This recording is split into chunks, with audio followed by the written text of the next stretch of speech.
और ऐसी कई सारी स्टोरीज सुनेंगे जो आज तक कैमरे पे कभी नहीं बताई। हमारे पॉडकास्ट के पहले अतिथि हैं कर्नल डिन्नी शशिधरन नायर।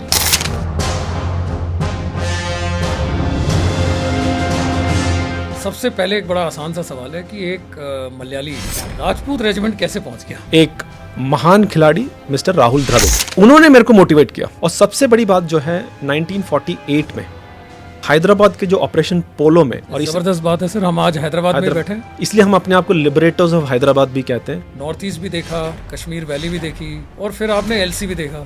फौज को आपसे कोई नफरत थी कि फील्ड टू फील्ड घुमा रहे थे? जो एक्शन है वो फील्ड कंडीशंस में ही होता है, जो एक्सपीरियंस है वो फील्ड कंडीशंस में ही होती है। 2001-2 में कश्मीर में थे, वैली में थे, बहुत ज्यादा टेररिज्म एक्टिविटी शायद पीक पे होंगी। तो उस टाइम पे पाकिस्तान का स्ट्रैटेजी भी था कि ज़्यादा से ज़्यादा इन्फिल्ट्रेशन करें और टेररिस्ट आए, और तो नेचुरली फायर फाइटिंग होगा, तो आमने सामने होगा। 99% आपका कहीं ना कहीं होता था। टेररिस्ट को न्यूट्रलाइज किया। हमारा जैसे एक आध ऑपरेशन याद आता है जबकि it was just close call, और पूरी 2-3 बटालियन मिलके हम लोग उसको उस गाँव को घेरा। तो हमारा टास्क था कि हम पीछे से क्लाइम करके नीचे की तरफ आना था। जैसे जितना हम और आप बैठे कई बार इतने नज़दीक भी पता नहीं चलता, जबकि दोनों ने एक साथ देखा, फौजी ने भी देखा और टेररिस्ट ने भी देखा, दोनों ने एक साथ फायर किया। कौन कहां फायर करता किसी को नहीं पता था। ऐसा भी हुआ होगा कि आपने कभी टेररिस्ट से बात की हो या कोई इंटरेक्शन हुआ हो? इस तरह से जब हम लोग एक ऑपरेशन हुआ था, जवान जो है वो ऊपर से क्लिफ से नीचे गिर गया, उसको हमने फिर बचा लिया, उठाया और इमीडिएटली हम उसको इवैक्यूएट किया और वो बच गया। उस टेररिस्ट ने मेरे से पूछा कि साहब वो लड़का जो कल गिरा था वो कैसा है? क्या बात कर? तो मैंने पूछा कि आप कहाँ थे? तो बोलते साहब जहाँ गिरा था। Not clear to you. It's not clear to you. This is not your platoon. मतलब गुत्थम गुत्था की लड़ाई हो गई। गलवान इंसिडेंट भी गुत्थम की लड़ाई करेंगे ऐसा नहीं था, लेकिन it was led into it. या नहीं हुआ है या जानबूझ के किया है, जिसकी वजह से कर्नल संतोष बाबू को जाना पड़ा वहाँ। जहाँ तक मेरा एक्सपीरियंस है, पाकिस्तानी तो गोली मार रहे थे, ये मेडल कहाँ से आता? और इनफैक्ट एक इंटरेस्टिंग ये था कि 2007 में under the first world cup T20 world cup हुआ था। That match was shown live. तो एक तरफ पूरा पाकिस्तानी ऑफिसर्स बैठे थे, एक तरफ पूरा इंडियन ऑफिसर्स बैठे थे। बना लास्ट में हम लोग जीते थे, एंड देन पूरे जो महेंद्र सिंह धोनी है वो एक्चुअली भारतीय सेना की टेरिटोरियल आर्मी में लेफ्टिनेंट कर्नल है, जनरल अता हसनैन। तब से मैंने उनका एक सबसे चीज जो देखा है कि एक लेफ्टिनेंट जनरल YK जोशी जाता था चाइनीज के साथ में, जब ये प्रॉब्लम होते थे तो वो बोलते थे कि please ask general Joshi, in case he says we will agree. What was your biggest regret in Arunachal when our unit was there? और उस लड़के को फिर finally he agreed to surrender, और वहां से हम उनको लेके वापस अपने पोस्ट में भी आए, और पोस्ट में बटालियन हेडक्वार्टर में हमने उनको वहां पर उनको रखा। तो उसके बाद मैं चला गया, और मेरे जाने के 2 या 3 दिन के बाद ही तो मुझे पता लगा कि इस लड़के को हाथ मिलाओगे तो हम गले लगेंगे, लेकिन अगर आपने हाथ ऊपर किया, हाथ मिलाओगे तो हम गले लगेंगे, लेकिन अगर आपने हाथ ऊपर किया।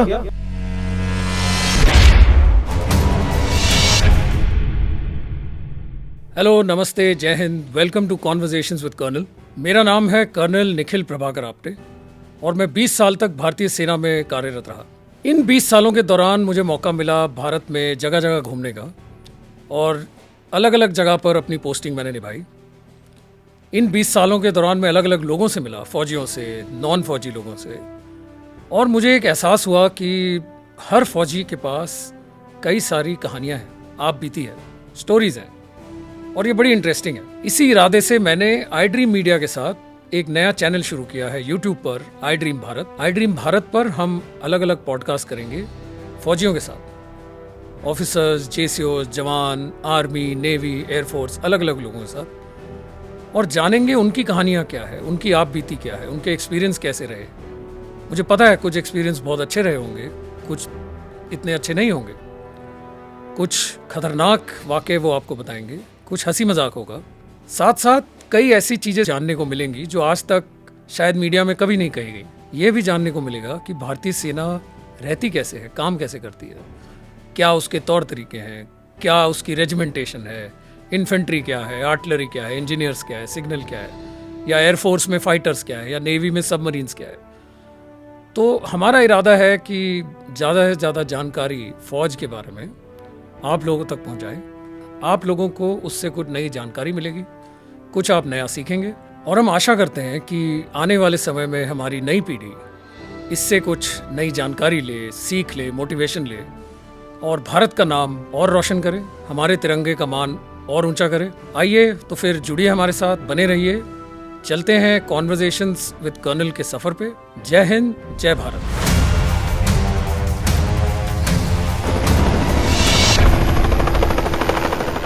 हमारे पॉडकास्ट के पहले अतिथि हैं कर्नल डिन्नी शशिधरन नायर।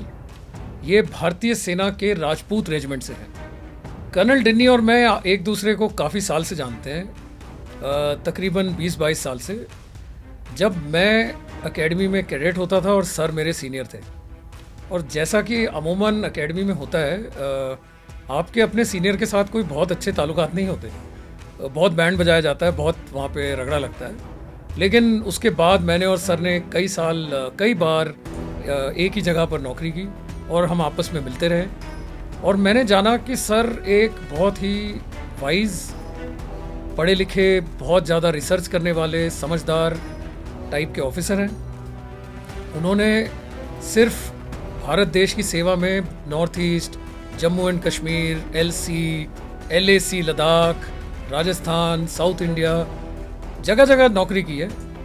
लेकिन इसके साथ साथ वो लिखते भी रहे हैं अलग अलग पत्रिकाओं में, न्यूज़पेपर में, और रिटायरमेंट के बाद तो आपने कई बार उनको देखा होगा अलग अलग न्यूज़ चैनल पर भी। इनफैक्ट सर वो एक पहले अफसर थे जिन्होंने गलवान क्राइसिस जो हुआ भारत और चीन के बीच में, से इंसान थे जिन्होंने वहाँ की एक्चुअल सिचुएशन को दुनिया के सामने लाया। उन्होंने बताया कि एक्चुअली वहाँ क्या हुआ था, कैसे हुआ था। ये सब भी हम सर से पूछेंगे। Sir, welcome to our show and I am very happy कि आज आप हमारे साथ जुड़े हैं, और thank you so much. Thank you Nikhil, pleasure being in your show. और जैसे हम कहते हैं, एकेडमी की जो बातें हैं वो एकेडमी ही में रहते हैं, लेकिन उसके बाद भी कई बार मुझे आपके साथ सर्व करने का मौका मिला, एंड हर बार हमने काफ़ी अच्छे मेमोरीज़ रहे हैं हमारे। और आपके ये जो नए पॉडकास्ट का मेरा पूरा शुभकामनाएं। I am sure it will be a fantastic treat for people to know more about the army. फौजियों के बारे में और जानने का एक मौका होगा ये। Thank you so much sir. There are million questions that come to mind जब मैं आपके सामने बैठा हूँ। तो ऐसे कई चीज़ें हैं जो मैं आपसे पूछना चाहता हूँ, लेकिन सबसे पहले एक बड़ा आसान सा सवाल है कि एक मलयाली राजपूत रेजिमेंट कैसे पहुँच गया? क्या है उसके पीछे की कहानी, क्या जर्नी रही आपकी? एक तो सबसे पहली बात, एक मलयाली राजपूत रेजिमेंट में आना हमारे भारतीय सेना का मैं मानता हूँ कि एक यूनिक एस्पेक्ट है कि somebody from south can command और be a part of a regiment from the north. सबसे पहली बात तो वो है। दूसरी चीज़, निखिल, मेरा आर्मी में आना मेरा कभी प्लान नहीं था। मेरा फादर एयरफोर्स में रहे थे, तो मेरा पूरा शौक़ एक फ़ाइटर पायलट बनना था। लेकिन भगवान का मर्ज़ी कुछ और था। मैं फ़ाइटर पायलट का जो टेस्ट है वो क्लियर कर नहीं पाया, PABT फेल हो गया।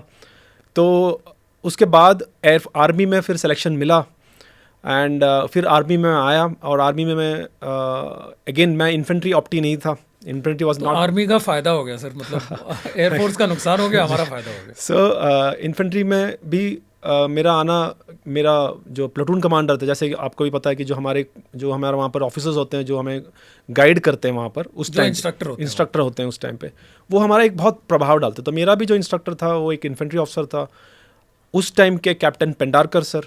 अभी वो जनरल पेंडारकर हैं।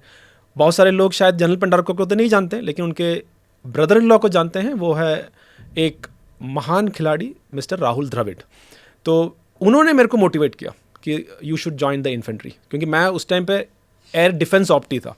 मैंने सोचा कि चलो एयरफोर्स पायलट तो नहीं बनता, तो फाइटर पायलट को मतलब गिराऊंगा नीचे। ये बड़ा तगड़ा है सर, मेरी नहीं तो किसी की नहीं जी। तो but general Pendharkar probably saw something कि इन्फेंट्री में होना चाहिए करके, तो उन्होंने मेरे को इन्फेंट्री में मोटिवेट किया। और फिर मैं बाद में इन्फेंट्री ऑप्टी बना। जब तक मैं 3rd टर्म IMA में पहुंचा तब तक मैं क्लियर था कि मैंने इन्फेंट्री ऑप्ट करना था। और इनफैक्ट मेरा जो ऑप्शंस थे मैंने फर्स्ट ऑप्शन भी इन्फेंट्री, सेकंड भी ऑप्शन भी इन्फेंट्री दिया था। तो जो आए थे देखने के लिए तो उन्होंने बोला भाई आप तीनों ऑप्शन नहीं देख सकते, you have to write something else. तो मैंने इंजीनियर्स थर्ड ऑप्शन दिया था, और उस इन्फेंट्री में भी गोरखाज, मद्रास और राजपूत दिया था, और मेरे को राजपूत रेजिमेंट मिला था। तो सर मतलब ये हमारे दर्शक भी जानना चाहेंगे कि फौज में जो आप मांगते हो मिल जाता है कि ये सिर्फ एक लॉटरी है, किस्मत है? नहीं, ऐसा ज़रूरी नहीं है कि जो मांगते हैं वो मिलते हैं, बट ये है कि हम ऑप्ट ज़रूर कर सकते हैं। क्योंकि जैसे मैं राजपूत रेजिमेंट की बात करता हूँ, मैंने कभी नहीं सोचा था मैं राजपूत रेजिमेंट में आऊँगा, लेकिन जिस रेजिमेंट में मैं आया हूँ और जिस पलटन में आया हूँ, आज जब मैं पीछे मुड़ के देखता हूँ तो मेरे शायद भगवान की ही कृपा है कि मैं फाइटर पायलट नहीं बना, इतने अच्छे रेजिमेंट और इतने अच्छे पलटन में पहुँच पाया। और इसलिए जो आपका सवाल है कि जो मांगता है शायद उससे ज़्यादा कई बार फौज में मिलता है। सर आपने इतनी बार बात कर ली राजपूत रेजिमेंट की, इन्फेंट्री की। पहले तो आपसे जानना चाहेंगे कि ये इन्फेंट्री किस बला का नाम है, ये क्या है? उसमें राजपूत रेजिमेंट हम जानते हैं कि भारतीय सेना का एक अभिन्न अंग है, बहुत पुरानी रेजिमेंट है और काफ़ी उसकी शौर्य की कहानियाँ हैं। तो हमें थोड़ा इसके बारे में बताइए कि इन्फेंट्री क्या है, और राजपूत रेजिमेंट के बारे में थोड़ा बताइए सर। सी निखिल, जब से इंसान इस दुनिया में है तब से इन्फेंट्री है। कारण क्या है कि जब आदमी जब ट्राइबल्स थे या जंगल में रहते थे तब भी लड़ाई होती थी। बिल्कुल। तो उस लड़ाई के जो लड़ाई लड़ते थे वो इन्फेंट्री के लोग जैसे ही थे, आपस में पैदल सेना जैसे कहते हैं वो लड़ते थे। वो अपने स्पीयर से या बाकी सभी तलवार से उस तरह से लड़ते थे। तो वही चीज़ बाद में डेवलप होते होते जो इन्फेंट्री मैन मतलब जो आदमी पैदल ग्राउंड पे लड़ाई करे, चाहे आप जितना भी टेक्नोलॉजी यूज़ कर लो, टैंक यूज़ कर लो, आर्टिलरी यूज़ कर लो, आप बर्बाद कर सकते हैं दुश्मन पर, लेकिन दुश्मन को कब्ज़ा करने के लिए एक आदमी वहाँ पहुँचना पड़ेगा, उस ग्राउंड पे खड़ा होना पड़ेगा, तब जाके वो विक्ट्री जो है वो कंप्लीट होता है। और वो काम जो है वो इन्फेंट्री करते हैं। तो सबसे आगे जो रहने वाला है वो इन्फेंट्री होता है। सबसे ज़्यादा खतरनाक जो ऑपरेशंस में जाते हैं वो इन्फेंट्री होते हैं। सबसे ज़्यादा रिस्क भी इन्फेंट्री को, सबसे ज़्यादा रिस्क भी इन्फेंट्री का होता है, और सबसे ज़्यादा कैजुअलिटीज़ भी इन्फेंट्री की होती है, और सबसे ज़्यादा सेटिस्फैक्शन भी इन्फेंट्री की होती है। तो उसमें सेटिस्फैक्शन की बात ये होती है कि इन्फेंट्री के जो, और मैंने वर्ल्ड के कहीं पे भी कोई भी देश के इन्फेंट्री होते हैं उनका तकरीबन उन सबका जो कैरेक्टरिस्टिक्स है वो सेम रहता है।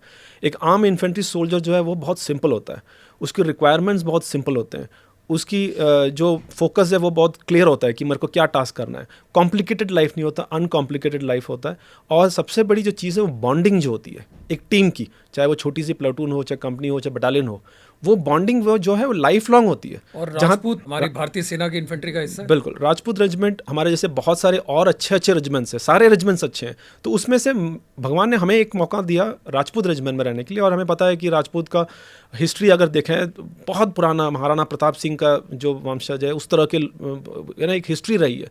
और बाद में ब्रिटिशर्स के टाइम पे उस मार्शल रेस को उन्होंने पहचाना कि ये जो कौम है ये लड़ाकू हैं, ये फाइट कर सकते हैं, उनकी जो लॉयल्टी है वो बहुत तगड़ी होती है, वो अगर वो मर जाएंगे लेकिन अपने बात से पीछे नहीं जाएंगे। तो उस तरह की चीज़ें पे वो फोकस करके उन्होंने राजपूत रेजिमेंट तकरीबन 1778 के आसपास उन्होंने शुरू किया था। तो इनिशियली राजपूत्स और जो हिंदुस्तानी मुस्लिम्स थे उनका कॉम्पोजिशन था, लेकिन 1947 के बाद में अहीर्स, जाट्स, ब्राह्मण्स और भी लोग राजपूत रेजिमेंट में आए, और एक कॉम्पोजिट पूरा भारत का जो नॉर्थ एक कल्चर है उसका भाग में वो भी आना शुरू हुआ। तो राजपूत रेजिमेंट का जो बेस है वो राजस्थान, यूपी, मध्य प्रदेश, हरियाणा, पंजाब, इन सब जगह से, even to the extent Kerala से भी कुछ लोग आते हैं, जो मुस्लिम्स हैं वहाँ से भी आते हैं।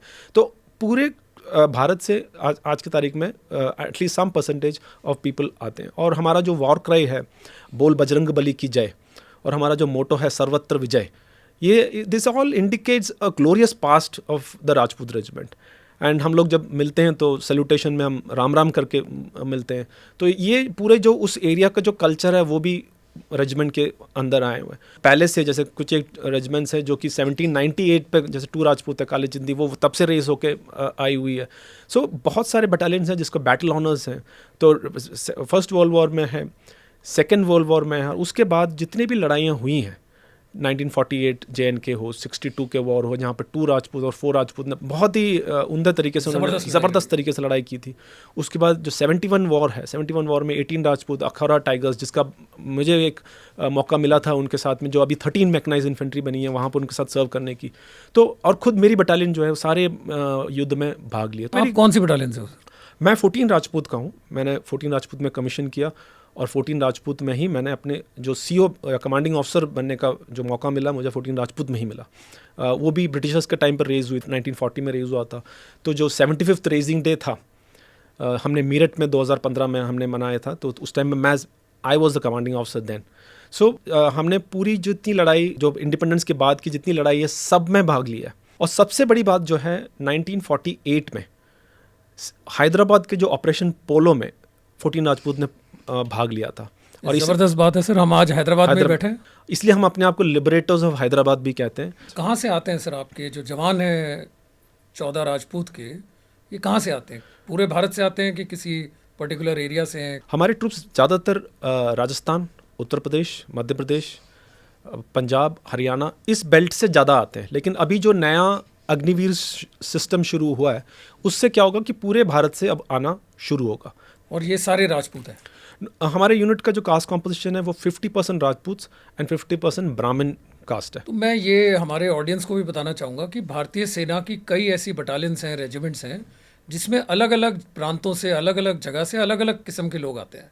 आपको एक ही बटालियन के अंदर जाट, राजपूत, ब्राह्मण, कायम खानी मुसलमान, अलग अलग किस्म के लोग मिलेंगे। अगर आप मद्रास रेजिमेंट से बात करेंगे तो उसमें तेलंगाना के लोग, आंध्र प्रदेश के लोग, कर्नाटक के लोग, कुछ महाराष्ट्र के लोग, केरल के लोग, तमिलनाडु के लोग। भारतीय सेना एक भारत देश का छोटा सा सूक्ष्म झलकी है, जिसमें हमें हर प्रांत के, हर किस्म के लोग आते हुए दिखाई देते हैं और उनके साथ काम करने का बहुत मौका मिलता है। सर, बड़ा अच्छा लगा आपकी इन्फेंट्री, राजपूत रेजिमेंट और 14 राजपूत के बारे में जानते हुए।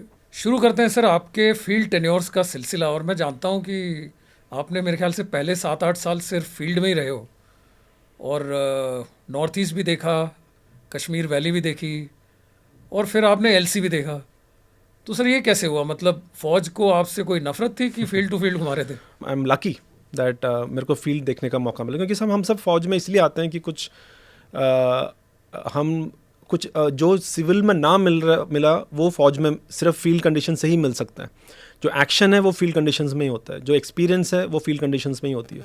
तो मैं तो ये मानता हूँ कि एक तरफ से मैं लकी था कि मेरे जितने भी बटालियन की जितनी भी फील्ड पोस्टिंग्स थी, उन सभी में मैं I was part of it. उस टाइम पे तो बहुत टफ लगता है, कष्ट होता है, बट डेफिनेटली बाद में हम जब पीछे मुड़ के देखते हैं तो बहुत सेटिस्फैक्शन भी होती है, मज़ा भी आता होगा सर। मज़ा भी आता है। फील्ड की नौकरी का जो मज़ा है बिल्कुल वो अलग ही है। बिल्कुल सर, मैं जानता हूं कि आप तकरीबन 2001-2 में कश्मीर में थे, वैली में थे, और उस टाइम जहां तक मुझे पता है कि 2001-2 was very very difficult for counter terrorist operations. बहुत ज़्यादा टेररिज्म एक्टिविटी शायद पीक पे होंगी। आई थिंक 89 to 95 के बाद पीक पे 2001-2 में होगा। और उस टाइम आपने वहाँ पे ऑपरेट किया, काफ़ी बटालियन के लिए सक्सेस भी लिया। सो जानना चाहेंगे सर, हमारे ऑडियंस भी और मैं खुद, कि कैसा था उस टाइम का माहौल, क्या ऑपरेशंस होते थे, कैसे ऑपरेशन होते थे? देखो निखिल, उस टाइम पे आपने सही बोल रहा। व्हाट हैपेंड वाज कि कारगिल के युद्ध की वजह से कई सारी बटालियन कारगिल युद्ध के लिए चले गए थे। तो जो वैली प्रॉपर है उसमें एक ट्रूप्स की कमी तो नहीं बोलूँगा, लेकिन गैप्स बहुत सारे थे। तो उस टाइम पे पाकिस्तान का एक स्ट्रैटेजी भी था कि ज़्यादा से ज़्यादा इन्फिल्ट्रेशन करें और टेररिस्ट आए। तो वो हालात ऐसे थे कि जहाँ पे भी आप जाओ आपको कांटेक्ट होना था और ऑपरेशंस होते थे। कांटेक्ट मतलब क्या है? कांटेक्ट मतलब जब आपका और टेररिस्ट के साथ में मुठभेड़, और तो नेचुरली फायर फाइटिंग होगा, तो आमने सामने होगा। आप कभी भी बाहर जाते थे, 99% आपका कहीं ना कहीं होता था। इतने ज़्यादा टेररिस्ट घूमते थे एक पर्टिकुलर टाइम पे, इतने ज़्यादा थे। और ये आप कुपवाड़ा का बता रहे हैं? कुपवाड़ा, जहाँ पर हम लोग, हमारी बटालियन कुपवाड़ा में थी। बहुत ज़्यादा ऑपरेशंस होते थे। कई सारे, जैसे मैंने पहले का कांटेक्ट हुआ और कई सारे कैजुअल्टीज़ भी हुए, बहुत सारे टेररिस्ट को न्यूट्रलाइज किया। और अगर आप देखा जाए कि हमारा जैसे एक आध ऑपरेशन याद आता है, जबकि it was just close call. एक ऑपरेशन में था जिसमें हमने एक पहाड़ था और पूरी एक 2-3 बटालियन मिलके हम लोग उसको उस गांव को घेरा। तो हमारा टास्क था कि हम पीछे से क्लाइंब करके नीचे की तरफ आना था। और जब नीचे आ रहे थे तो हमने ये रात भर ऑपरेशन रात को चलते थे, हम कहीं और से चढ़ते थे सो दैट सरप्राइज मेंटेन रखने के लिए कि उसी एरिया से नहीं आते थे, कहीं बहुत दूर से आते थे सो दैट, और ऊपर से आते थे। तकरीबन आप जैसे एक ऑपरेशन में जा रहे हो और आप कह रहे हो कि एक पहाड़ को घेरा करके आप दूसरी तरफ से चढ़ रहे हो, तो एक रात में तकरीबन कितना चल लेते होगे आप लोग? सी डिपेंड करता है निखिल, अगर बहुत थिक फॉरेस्ट है जबकि वो वहाँ पर है तो बहुत डिस्टेंस वाइज आप ज़्यादा नहीं होगा। डिस्टेंस वाइज ऐसा नहीं है कि रात भर में आप 10 किलोमीटर चल जाए, ऐसा नहीं। बट द थिंग इज़ कि क्या हम सरप्राइज मेंटेन करके 3-4 किलोमीटर भी चल पाते हैं तो बहुत बड़ी होता है। मेन एम डिस्टेंस नहीं है, मेन एम है कि सरप्राइज मेंटेन हो रहा है कि नहीं हो रहा, क्योंकि ये जितने भी टेररिस्ट थे वो गांव के ऊपर थोड़े से डिस्टेंस पे, क्योंकि उनको ज़्यादा दूर नहीं जा सकते थे, क्योंकि उनको पानी चाहिए, खाना चाहिए, कोई पानी लेके आना भी चाहिए उनके पास, तो बहुत दूर नहीं जा सकते हैं वो। लेकिन अगर गांव से आप ऊपर की तरफ आते हैं तो वो पूरा दिखता रहता है नीचे गांव में कौन आ रहा है ऑपरेशन, कौन फौजी आ रहा है, कौन। लेकिन अगर पीछे से पूरे घने जंगल से आते हैं तो उस टाइम पे उनको पता नहीं चलता कि कब आ रहा है, कैसे आ रहा है। तो हमने उस टाइम ऑपरेशन ऐसा होता था कि नीचे ऑपरेशन चल रहा है तो वो देखते रहते थे कि भाई ऊपर से कोई आ तो नहीं रहा है, लेकिन सडनली जब आप पीछे से आते हैं और दिखता बहुत कम रेंज पे दिखता है, क्योंकि वहाँ इतने ज़्यादा जंगल है पूरे के, तो जैसे जितना हम और आप बैठे कई बार इतने नज़दीक भी पता नहीं चलता। तो ऐसे भी हुए हैं बहुत सारे ऑपरेशन में जबकि दोनों ने एक साथ देखा, फौजी ने भी देखा और टेररिस्ट ने भी देखा, दोनों ने एक साथ फायर किया और दोनों को नहीं लगी गोली। और ऐसे भी हिस्से हुए हैं जबकि एक ने पहले फ्रैक्शन ऑफ ए सेकंड पहले देखा, fraction of A second fire किया और वहाँ पर कैजुअलिटीज़ हमारी तरफ भी हुई है और हमको टेररिस्ट भी मिले। तो किस्मत की बात है। और सबसे पहले जो बर्स्ट में अगर मिल गया तो मिल गया, उसके बाद क्योंकि जंगल ऐसा है वो चूहे की तरफ कहीं पे भी जा सकते हैं, बहुत मुश्किल होता है। और उसके बाद जब एक बार कांटेक्ट हो गया तो इतनी फायरिंग होती है, कौन कहाँ फायर करता है किसी को नहीं पता चलता। तो उस टाइम पे क्या होता है, हम एज एन ऑफिसर हमारा ये रहता है, हमारा भी तो फायर आ रहा है, हमारे पर भी फायर आ रहा है, बट डर को सबको लगता है। ऐसा नहीं है कि डर नहीं लगता, ये जो बोलते हैं कि डर नहीं होता, ऐसा नहीं है। डर के ऊपर काबू करना इस जो हमें ट्रेनिंग और जो हमारा जो ऑफिसर बनने का, जो फौजी बनने का, जो इन्फेंट्री 14 राजपूत, ये सब चीज़ें वहाँ आता है। तो डर के ऊपर काबू करके फिर हम कंट्रोल करते हैं, कंट्रोल कर सकते, तुम यहाँ रहो, तुम पीछे आओ, तुम वैसे करो वैसे करो करके आते हैं और तब जाके ऑपरेशन का पूरा तरह से होता है। जो अगर आपकी एक छोटी सी प्लाटून है, जैसे मैं घातक प्लाटून में था, तो उस घातक प्लाटून का टीम है और अगर वो कंपनी है तो वो कंपनी का होगा, और बाद में ऑफकोर्स 14 राजपूत तो है ही है, लेकिन जो टीम है उस टीम के ऊपर पूरी की पूरी होता है। डर के आगे वो टीम, मेरे साथ में जो मेरा बडी है उसको कुछ नहीं होना चाहिए, जो मेरे लेफ्ट में जो राइट में उसको कुछ नहीं होना चाहिए। सर मैं जानता हूँ आपका रिकॉर्ड है कि आपके टेन्योर्स के दौरान लेफ्टिनेंट डे से लेके सीओ बनने तक और उसके बाद भी एक्शन में आपने कोई कैजुअलिटी नहीं खाई। जी, मेरे ख्याल से ये again Nikhil with lot of humility, और मैं भगवान को आज भी सिर्फ भगवान को क्रेडिट देता हूँ इसमें कि मेरे अंडर में जब कोई कैजुअलिटी नहीं हुई, क्योंकि हमने इतने सारे ऑपरेशंस किए थे और ये सिर्फ ऊपर वाले की कृपा है। मैं आपको बताता हूँ एग्जांपल, जब मैं घातक में था और मैं जब छुट्टी गया तो मेरे ही कोस्टमेट लेफ्टिनेंट नवनीत राय, उन्होंने टेक ओवर किया था, और इसी तरह से एक ऑपरेशन में वो और 2 और शहीद हुए थे। जो मेरा ऑपरेटर था संदीप, जो रेडियो ऑपरेटर, जो हमेशा मेरे साथ रहता था, नवनीत जो मेरे साथ में एकेडमी में रहा है, यू ऑल्सो नो हिम।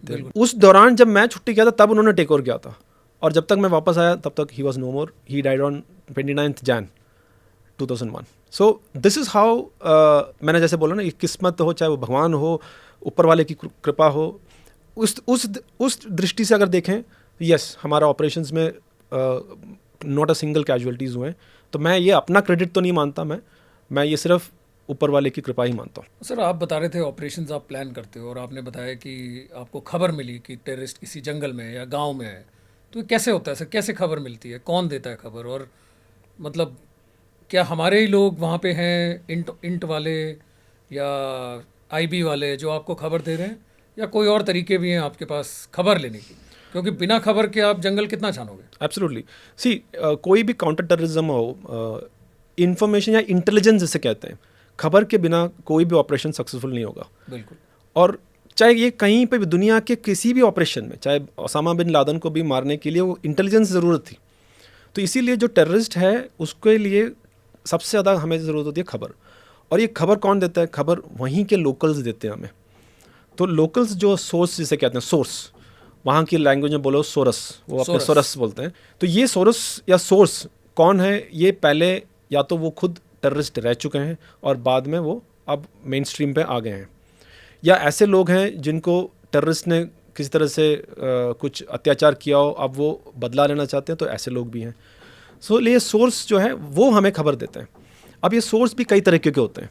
कुछ लोग सिर्फ पैसे के लिए लेते हैं, कुछ लोग अपने खुद के जो ईमान है कि भाई मैंने कुछ अच्छा काम करना है उसके लिए देते हैं, कुछ लोग किसी और कारण भी होता है। वहाँ पर कश्मीर में बहुत कॉमन एक चीज़ होती है, जातियात बोलते हैं वहाँ। जातियात मतलब it is enmity, personal enmity, वो चाहे वो जाति दुश्मन, तो उस हिसाब से भी होता है। और बहुत सारे ऐसे भी केसेस आते हैं कि जबकि कोई कारण भी नहीं हो।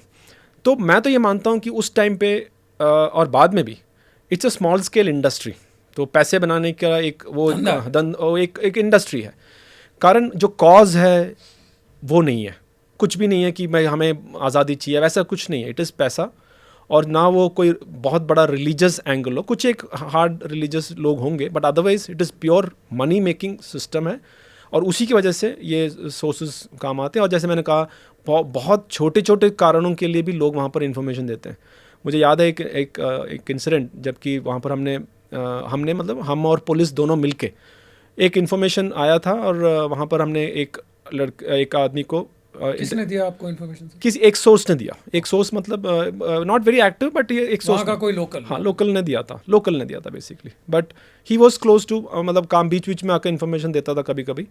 तो उसने इन्फॉर्मेशन दिया, तो हमने एक आदमी को बुलाया और उसको पुलिस ने बुला के उसको इंटरोगेशन के लिए बुला के पूछताछ करने के लिए बुलाया। जब उसको बुलाया तो उसने बहुत सारे नाम लेना शुरू किया कि साहब इसने तो नहीं बताया, साहब इसने तो नहीं बताया, इसने नहीं बताया। हमने पूछा कि भाई तुम्हारे पास इन्फॉर्मेशन ये थी कि वो टेररिस्ट के साथ में उठता बैठता है, या उसके पास लोग आते हैं जो टेररिस्ट हैं वो आते हैं। तो उसने हमको उल्टा पूछने लगा, साहब इसने तो नहीं बताया, इसने तो नहीं बताया, ऐसे कई सारे नाम पूछने लगा। उसके बाद एक नाम जब उसने बोला तो मेरे चेहरे पे थोड़ा सा चेंज आया, बिकॉज मैं सरप्राइज था कि ये कैसे जान सकता है उसको। आपके एक्सप्रेशन हाँ, थोड़ा सा एक्सप्रेशन चेंज हुआ। तो उसने बोला साहब उसी ने किया ना। तो मैंने पूछा आपको कैसा क्यों पता है कि वो, आप क्यों बोल रहे हो कि उसने बताया? बोलते साहब परसों मैं जा रहा था गाँव से अपने स्कूटर पे, कुपवाड़ा टाउन आ रहा था, तो ये बीच में खड़ा था, इसने मेरे से लिफ्ट मांगा, मैंने दिया नहीं, तो मैं समझ गया कि उसके बाद ये मेरे को कुछ ना कुछ पका करेगा। और उसने आगे फौज को खबर दी कि ये बंदा जो है ये टेररिस्ट के साथ में उठता बैठता है। और ये सही निकला सर? ये सही निकला। लड़के ने, जिसने इन्फॉर्मेशन दिया था उसी ने दिया था। फिर हमने उसको बुलाया। जब हमने उसको थोड़ा सा पूछा कि भाई तुमने ऐसे इनपुट देते हो कि इस तरह से, प्यार से पूछा होगा सर आपने। वो मैं अब और उसके बारे में मैं बोलूँगा नहीं, बट कहने का मतलब है ये जो इन्फॉर्मेशन आते हैं हमारे पास, इस तरह के भी लोग आते हैं कि अपना आपसी में जो प्रॉब्लम्स की वजह से या पैसा बनाने की इसके, तो ये जो एक ऑफिसर के वहाँ पर जो काम करता है वो बहुत, it's not a very easy kind of thing. क्योंकि अगर आप 10 खबर आते हैं तो आपको 10 पे एक्ट करना पड़ेगा। अगर आपने एक्ट नहीं किया तो लोग सोचेंगे भाई हम खबर देते हैं तो ये एक्ट नहीं करते हैं, लेकिन एक्ट करने के बाद फिर पता लगता है कि ये गलत है या सही है, या किस मकसद से दिया है। तो it's not an easy thing जो आपका बहुत complex, it's not black and white, there are lot of shades of grey in it. ये तो मतलब मुझे नहीं लगता आज तक किसी ने ऐसी कोई स्टोरी सुनी होगी। और ये हम जानते हैं कि ये एक बहुत ही ग्राउंड लेवल की बात है, और कई बार लोग इन चीज़ों को एक्सप्लॉइट करने के लिए या फौज का फ़ायदा उठाने के लिए और अपना उल्लू सीधा करने के लिए एक दूसरे को तकलीफ़ देते हैं। कई बार ऐसे इंसिडेंट भी हुए हैं, कुछ ऐसे एक्सीडेंट भी हुए हैं जहां गलत लोगों को पकड़ा गया या मारा गया, तो उसके पीछे की स्टोरी कई बार मीडिया में आती भी नहीं। और यहाँ पर मैं एक पक्का चीज़ बताना चाहूँगा, जितना स्केल पे इंडियन आर्मी ऑपरेशन करती है, और अगर आप देखें कितना गलत ऑपरेशंस हुए हैं, गलत इन द सेंस जो इंटेलिजेंस ख़राब होने की वजह से बहुत कम है, गलत नुकसान हुआ, सिविलियन कैजुअलिटीज, वो अगर आप परसेंटेज देखेंगे तो वर्ल्ड के किसी भी आर्मी के साथ में अगर कंपेयर करोगे तो हमारा जो है बहुत कम है। कारण ये है कि हम लोग जो इन्फॉर्मेशन आते हैं तो हम लोग 100 बार चेक करते हैं, इंटेलिजेंस आते हैं तो 100 बार चेक करते हैं, there is a procedure in place and then only we launch into the operation. और हमारा एक और फिलॉसफी है कि अगर वो टेररिस्ट अभी बच जाएगा तो जाने दो, लेकिन एक सिविलियन के ऊपर कुछ होना नहीं चाहिए, क्योंकि ये टेररिस्ट है, यहाँ नहीं फंसेगा तो कहीं और फंसेगा, उसका एक लिमिटेड टाइम है। एक बार आपने हथियार उठा लिया तो कभी ना कभी तो आपका नंबर आएगा। बिल्कुल सर, इसके दौरान ऐसे ऑपरेशंस के दौरान, इंसिडेंट के दौरान ऐसा भी हुआ होगा कि आपने कभी टेररिस्ट से बात की हो या कोई इंटरेक्शन हुआ हो, और ऐसा कुछ हुआ कभी आपके साथ कि कभी बात हो गई या कभी उनसे जानने को मिला कि किस टाइप के लोग हैं वो? बिल्कुल। उस टाइम पे क्या होता था निखिल, उस टाइम पे जो रेडियो सेट आते थे, जो हमारा जो हैंडहेल्ड मोटरोला टाइप जो रेडियो सेट थे, तो वो हमारे पास भी होता था। और हम जब टेररिस्ट को पकड़ते तो आपको पता ही है, हम उनके जो वेपन्स थे हम यूज़ करते थे। हम उनके चाहे AK-47 हो, चाहे वो handle, because it is easier for us to use them to crack there उनके सिस्टम को, नेटवर्क करने के लिए। और उनकी बातें सुन सकते हैं क्योंकि और वो भी उर्दू में बात करते हैं, तो उनका एक सिस्टम होता था उस टाइम पे। जैसे ही इन्फिल्ट्रेशन करके आते थे, उनको वापस रिपोर्ट करना होता था कि हम यहाँ पहुँच गए, यहाँ पहुँच गए और हम ये एक्टिविटीज़ किया है, हमें ये प्रॉब्लम है। तो इस तरह की चीज़ें हम मॉनिटर करते थे। तो हम उससे क्या होता था, हमें पता लगता था कि किस एरिया में हरकत हो रही है, ताकि हम उनके ऊपर वहाँ पर हम हमारा अपना फोकस कर सकते थे। तो इस टाइम क्या होता था कि एक टाइम ऐसा आता था कि हम पहचान सकते थे कि कौन सा टेररिस्ट है, कि कहाँ ये जो इस एरिया में आया हुआ है। कुछ 3-4 महीने में अगर वो घूम रहा है उस एरिया में, अगर पकड़ में नहीं आया तो हमें पता लगता था ये फलाना टेररिस्ट है।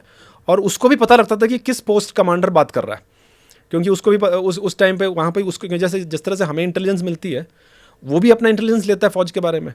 तो इस तरह से जब हम लोग, एक ऑपरेशन हुआ था हमारा एक यूनिट का, तो हम जब गए थे तो एक जवान जो है वो ऊपर से क्लिफ से नीचे गिर गया, 15-20 फीट नीचे फिसल के नीचे गिर गया था पहाड़ी से। तो उसको हमने फिर बचा लिया, हमने उसे उठाया और इमीडिएटली हम उसको इवैक्यूएट किया और वो बच गया, उसको कोई प्रॉब्लम बाद में नहीं हुआ। तो अगले दिन जैसे ये नॉर्मल रिपोर्टिंग के जब ये टेररिस्ट रिपोर्ट कर रहे थे, तो हम भी बीच में जाते हैं बात करने के लिए, हाँ कहाँ हो तुम, क्या कर रहे हो तुम, सरेंडर क्यों नहीं करते हो, इस तरह की बातें करते हैं। तो वो बोलेंगे नहीं हम तो लड़ने के लिए आए हैं साहब, आप हमें वो मत करो। तो इस तरह की हम बातें करते। तो उन्होंने, उस टेररिस्ट ने मेरे से पूछा कि साहब वो लड़का जो कल गिरा था वो कैसा है, क्या बात कर रहे हो? तो मैंने पूछा भाई तुम्हें कैसे पता गिरा है? बोलता साहब मैं तो वहीं था। तो मैंने पूछा कि आप कहाँ थे? तो बोलता साहब जहाँ गिरा था उसी के ऊपर मैं बैठा था। तो मैंने बोला कि तुमने फायर क्यों नहीं किया? तो बोलता साहब किस लिए फायर करना है, वो लड़का ज़ख्मी था और आप लोग उसको बचा रहे थे, वो आप अपना ड्यूटी कर रहे हो, जो मैं अपना ड्यूटी करने के लिए मैं यहाँ पर बैठा हूँ, तो मैं किस लिए उसको फायर करूँ? तो मैंने बोला तुम इतने नेक इंसान हो कि तुम ये बंदूक लेकर क्यों घूम रहे हो? बोलता साहब वो फिर मैं कभी बात करेंगे, लेकिन ये जानकर बड़ी खुशी हुई कि वो लड़का ठीक है।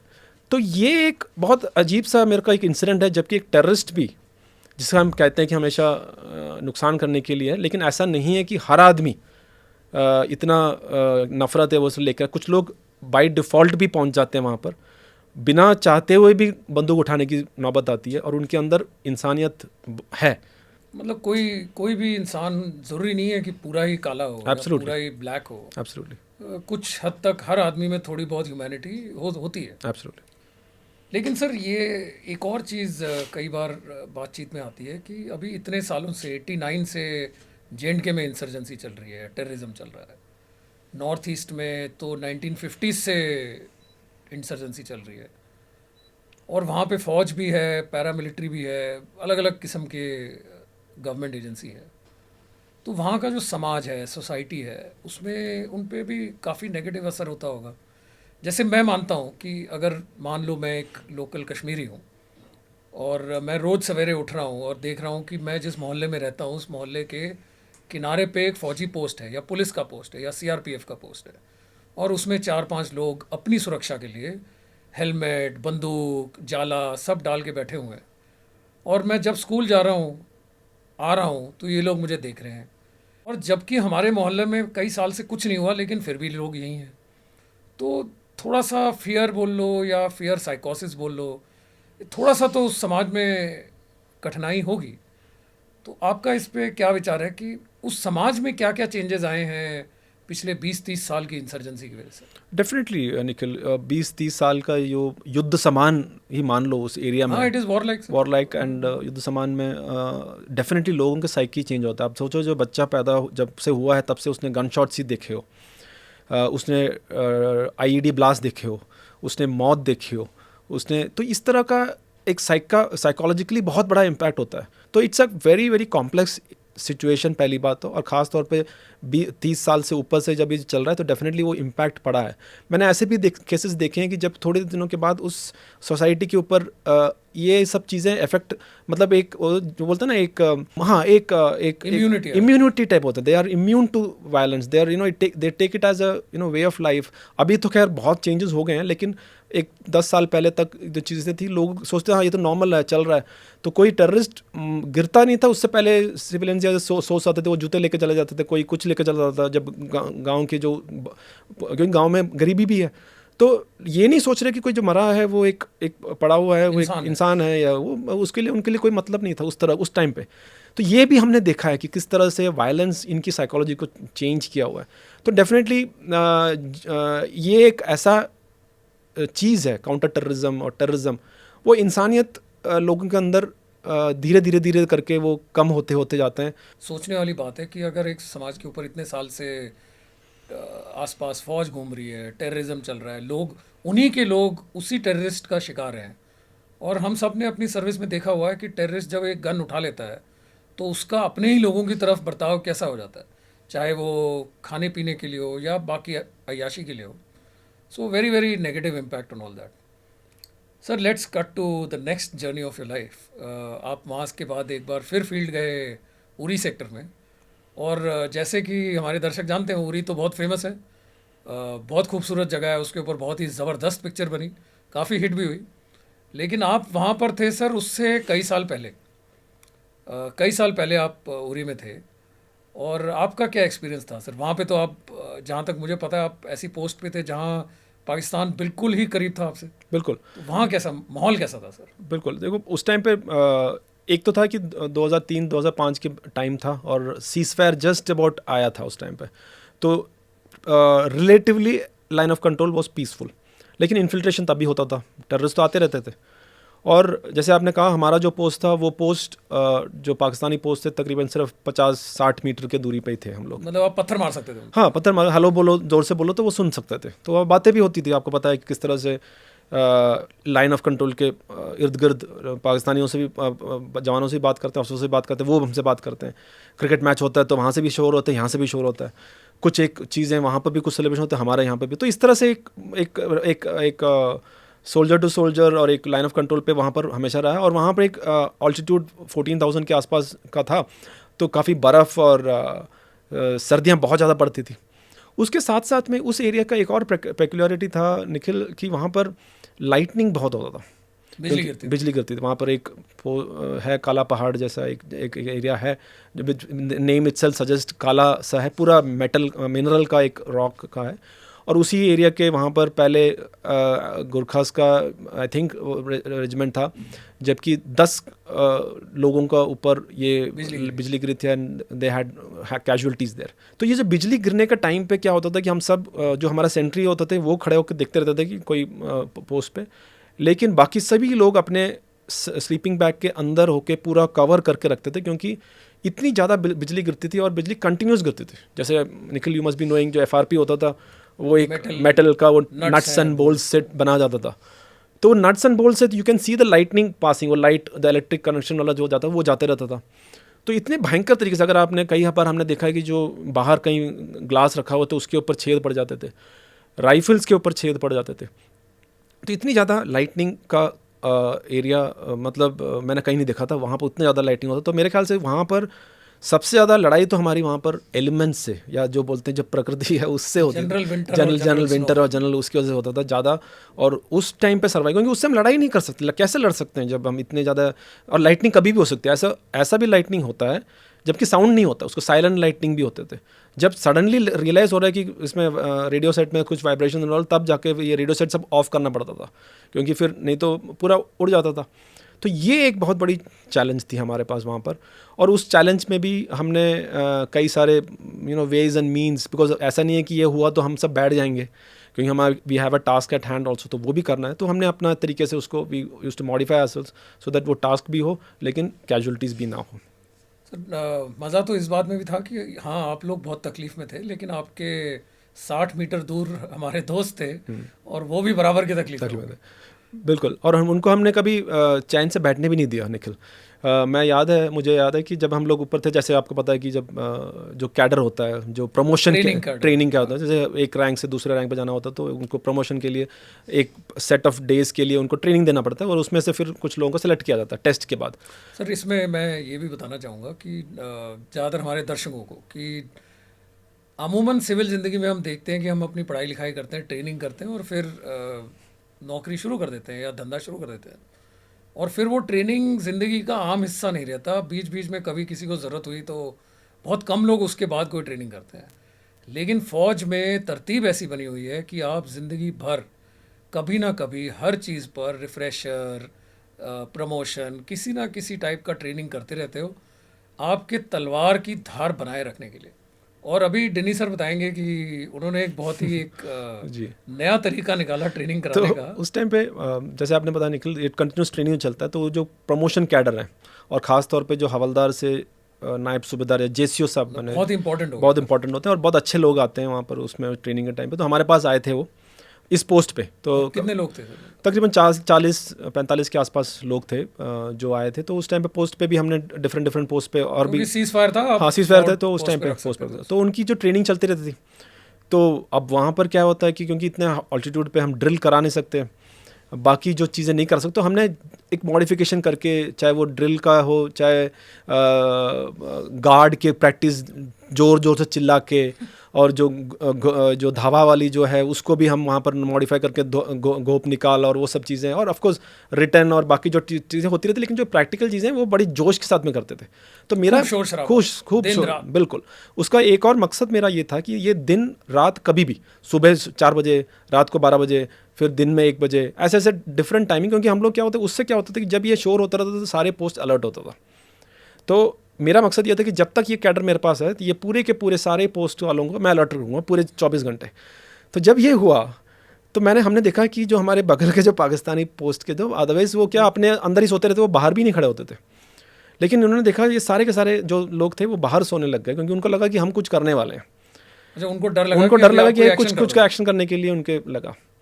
उसके बाद 4-5 दिन 6 दिन ऐसे चले गए। उसके बाद फिर मेरे को एक मैसेज आया कि साहब, वो ऑफिसर साहब आए हैं, क्योंकि बहुत रेयर ही होते हैं, उनका ऑफिसर्स बहुत कम आते हैं ऊपर जहाँ उस पर्टिकुलर पोस्ट में। तो मैं बाहर आया तो एक कैप्टन थे, the officer came and asked me कि आप कर क्या रहे हो, आपने मेरी तो ज़िंदगी मुश्किल कर रखा है। नीचे मैं अच्छा खासा बटालियन क्वार्टर में था, नीचे था, वहाँ पर मैं टीवी ये सब कुछ था, और वहाँ पर ये आप इतना शोर कर रहे हो, यहाँ पर क्या कर रहे हो समझ में नहीं आ रहा। मेरा सीईओ ने बोला कि तू ऊपर जाओ, बी देयर, कि find out what they are doing, and आपने मेरे को यहाँ भेज दिया। पिछले 3 दिन से मैं देख रहा हूँ कि मैं रात को सो नहीं पा रहा हूँ, दिन में चैन नहीं, आप कर क्या रहे हो। तो मैंने सर कि मेरा तो मकसद ही है तो मैंने बोला नहीं, वी जस्ट, हम लोग थोड़ा सा द यूजुअल जो क्लासिकल आंसर होता है, we are just doing some training and some validation, और थोड़ा सा मैंने उनको इंग्लिश में कुछ एक चीज़ें सुना दिया, सो दैट फिर भी उसको मुझे पक्का यकीन था उसको समझ में नहीं आया। लेकिन बोलता सर आप ये कर क्या रहे हो, जो मुझे समझ में नहीं आ रहा, बट ये ज़रूर है कि आपने मेरा लाइफ तो टफ कर ही दिया है। तो वो हमने कुछ और दिन चलता रहा हमारा। देन दे रियलाइज दैट कि प्रॉब्ली ये जो भी कर रहे हैं समथिंग डिफरेंटली कर रहे हैं। How to keep the morale up, how to maintain the domination, how to find ways and means of breaking that monotonous life. Otherwise क्या होता है, एक ही तरीके से होता है तो एक पैटर्न बन जाता है। तो किस तरह से इस पैटर्न को ब्रेक कर सकते हैं। मुझे पता है कि एलसी पे हो, दिवाली बड़ी ज़बरदस्त होती है, या कोई ऐसा फेस्टिवल हो, या रिपब्लिक डे हो, इंडिपेंडेंस डे हो, तो बहुत मज़ा आता है। तो मैं जब पोस्ट पे था तो हम तो दिवाली खूब मनाते थे सर, एक्चुअल फायरिंग करके। बट आपने एक बार मेरे को बहुत पहले एक स्टोरी बताई थी कुछ इंडिपेंडेंस डे वाली, जिसमें आप लोगों ने कुछ ऐसा किया जिसमें एक मज़ा भी बहुत है और एक कॉम्प्लीमेंट भी मिला दुश्मन देश से। ये हुआ था वहीं उसी टाइम पे, सर्दियों के बाद में जब अगस्त आया, तो 14 अगस्त को पाकिस्तान का इंडिपेंडेंस डे था। तो हम देखा उन्होंने कुछ भी नहीं किया होता, उन्होंने अपना झंडा भी बाहर नहीं निकाला था उस टाइम पे, शायद थोड़ा सा मौसम भी ख़राब था। तो हमने वहाँ से उनको बुलाया, उनको मुबारकबाद दिया कि भाई आपको मुबारक। तो उन्होंने भी, देवर ऑल्सो सरप्राइज़ किया, क्यों बोल रहे हैं। उसके बाद देन नेक्स्ट डे फिर हमने क्या तैयारी कर रखी थी, हमने अपनी गार्ड की प्रैक्टिस की थी बिना शाउट किए इस बार, लेकिन वो उसको पता साइलेंट तरीके से। फिर हमारे जो पोर्टर्स थे उसमें मुझे आज भी याद है, गुल्ला काका और ये लोग जो थे हमारे साथ, बहुत अच्छे एक टीम थे।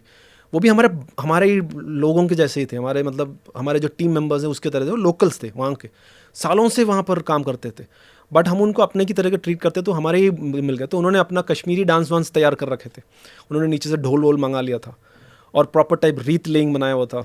वो करके हमने 15 तारीख के सुबह हमने झंडा लगाया, हमने अपना फ्लैग होस्ट किया, प्रॉपर टाइप गार्ड किया, सलूट किया, डांस किया। तो ये पूरा चीज़ वहाँ से पाकिस्तानी खड़े होकर देख रहे थे, पाकिस्तानी फौजी।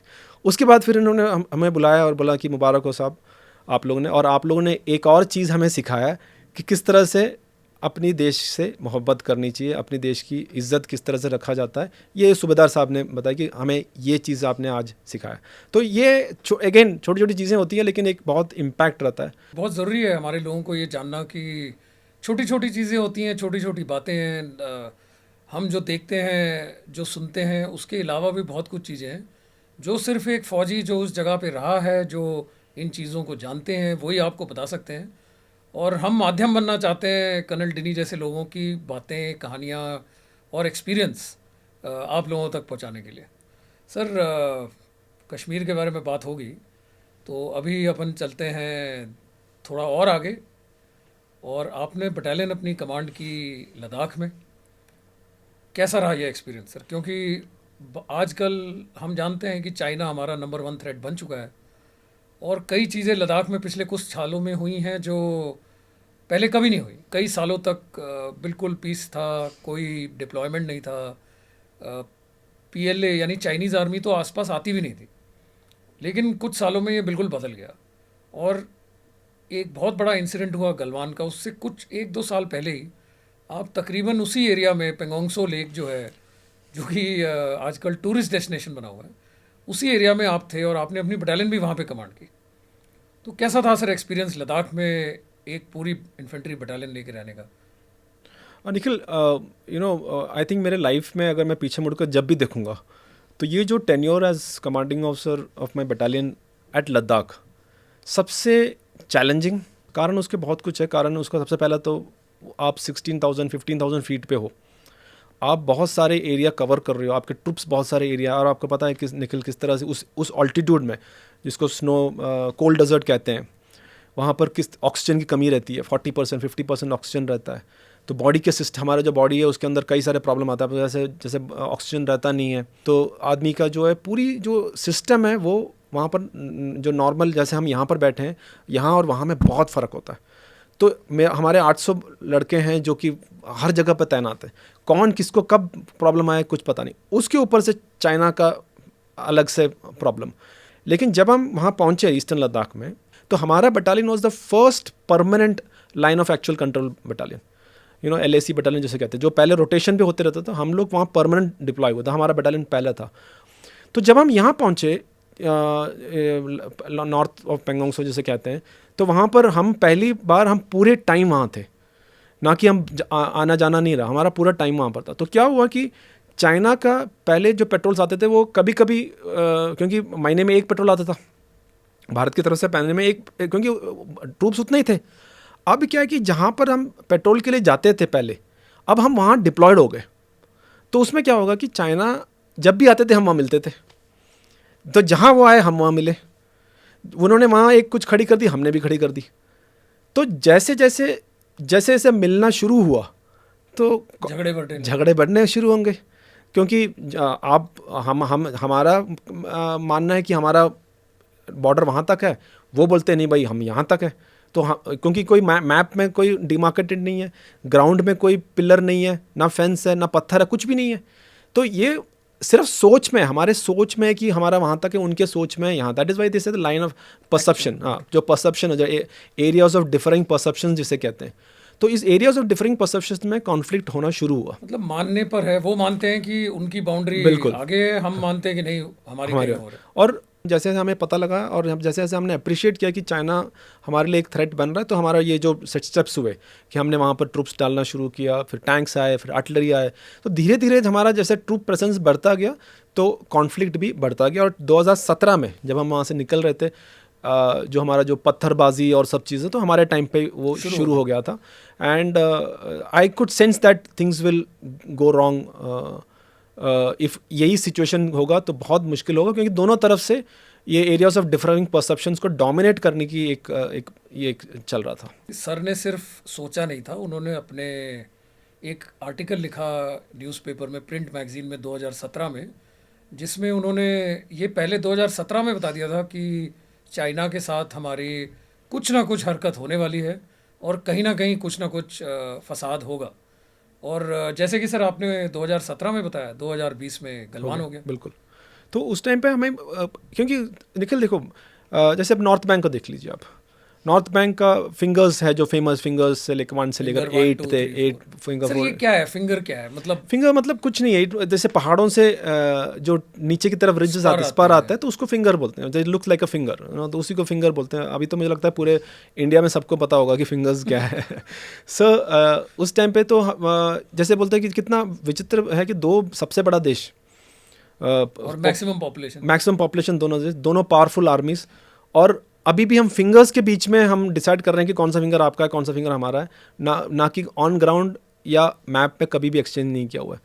तो वहाँ पर भी वही हुआ, हम पहले 8 तक जाते थे, वो पहले 4 तक आते थे।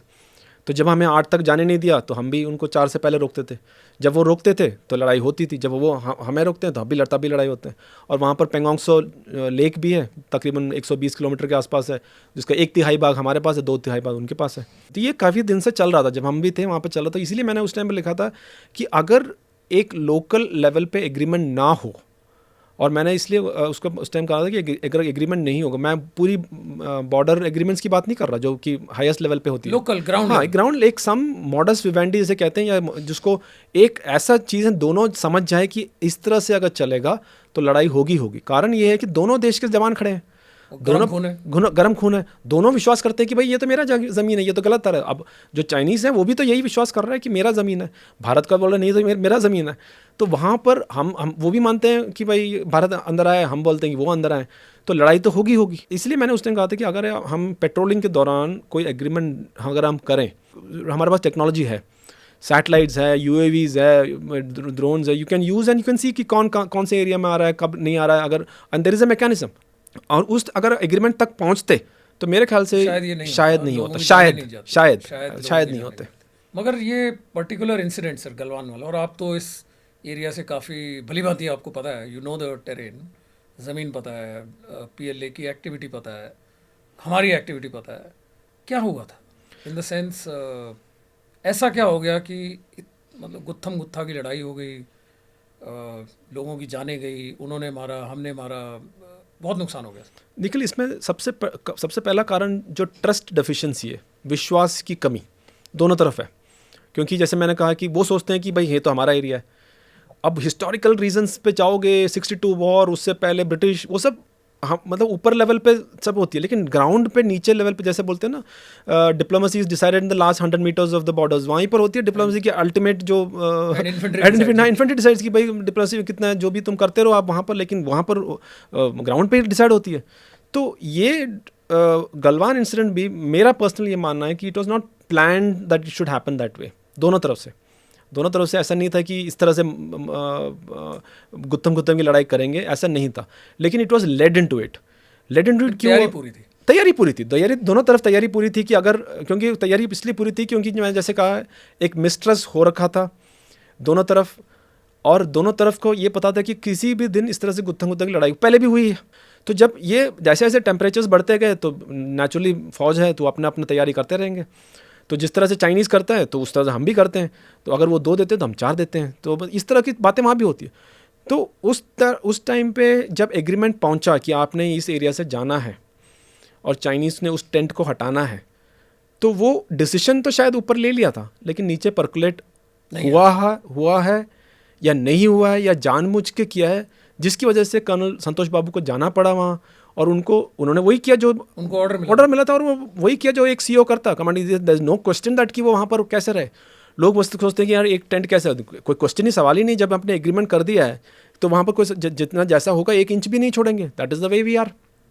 तो उन्होंने वहाँ हटाने की कोशिश में लड़ाई हुई तो दोनों तरफ कैजुअल्टी हुई, और दोनों तरफ इतनी बुरी तरीके से कैजुअल्टीज़ हुई, और ख़ास तौर पे चाइना का, कि इंडियन आर्मी में कैजुअल्टीज़, मैं कोई गर्व से नहीं कह रहा हूँ, लेकिन हम लोग हमेशा ऑपरेशंस में रहे, हमेशा हमें पता है हमें, मतलब हाँ, फील्ड क्या होता है, चाहे वो कश्मीर हो, चाहे नॉर्थ ईस्ट हो, चाहे कॉन्गो हो, हमारे तो ऑपरेशंस फॉरएवर रहते हैं।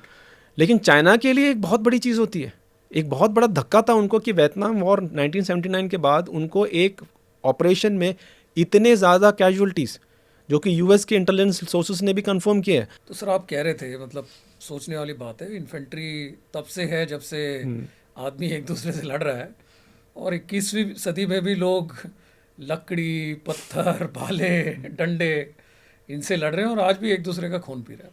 मैं ये मानता हूँ निखिल, कहीं ना कहीं हमारे अंदर ना, हम चाहे एवोल्यूशन तो हुआ है, लेकिन हमारे अंदर वो जो लड़ने की भावना है वो मेरे ख्याल से वो है और आगे वो रहेगा। कई लोग ये बोलते हैं कि फौज की ज़रूरत क्या है, why can't we have peace and you know everybody should have peace and there should be no war. It's very romantic idea, but it's not a real, in the real world it doesn't happen.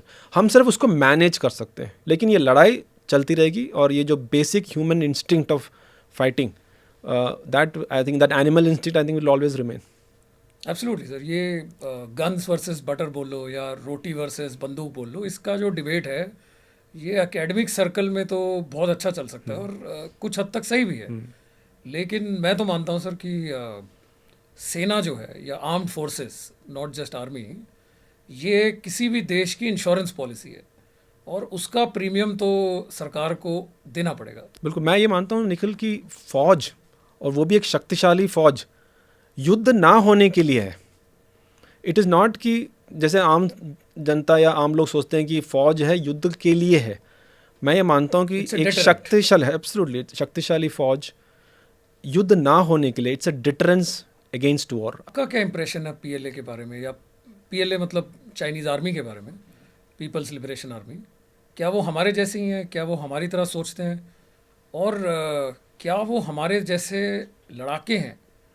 और मैं ये इसलिए सवाल पूछ रहा हूँ क्योंकि आपने थोड़ी देर पहले कहा कि हमारी फ़ौज को आदत है पिछले 1950 से लेके कहीं ना कहीं।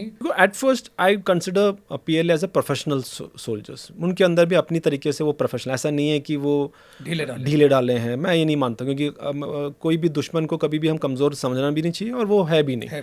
तो ये मैं मानता हूँ। सबसे पहले उनको सिम्बोलिज्म में बहुत उनका जोर है। जैसे वो आएंगे तो सल्यूट प्रॉपर करेंगे, बातें बड़ी प्रॉपर टाइप से करेंगे। वो एक्सपेक्ट भी करते हैं कि अगर उनका हायर ऑफिसर है तो वो भी जिस इज्जत से हमें बात करना चाहिए, तो उस हिसाब से सिम्बॉलिज्म पे दोनों हाथ हिलाएंगे, दोनों हाथ से मिलने, जिस तरह से हम मिलते हैं, ये सब चीज़ों के बहुत उनका एक एम्फेसिस रहता है। तीसरी चीज़, वो स्ट्रेंथ को रेस्पेक्ट करते हैं।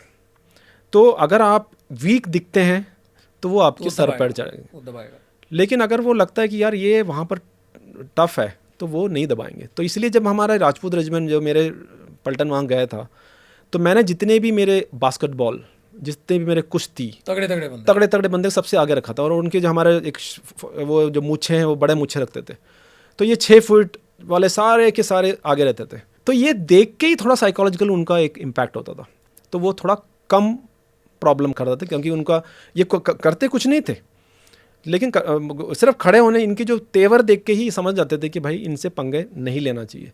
तो वहाँ पर हमारा ये body language, the way you conduct, किस तरह से बात करते हैं, इन सब चीज़ों पे उनका बहुत बड़ा वो रहता है। चौथी चीज़ इनकी एक बहुत है कि इनकी पॉलिटिकल इंटरफेरेंस बहुत तगड़ी होती है। इनकी जो कम्युनिस्ट पार्टी है उनका एक बहुत सॉलिड कंट्रोल रहता है।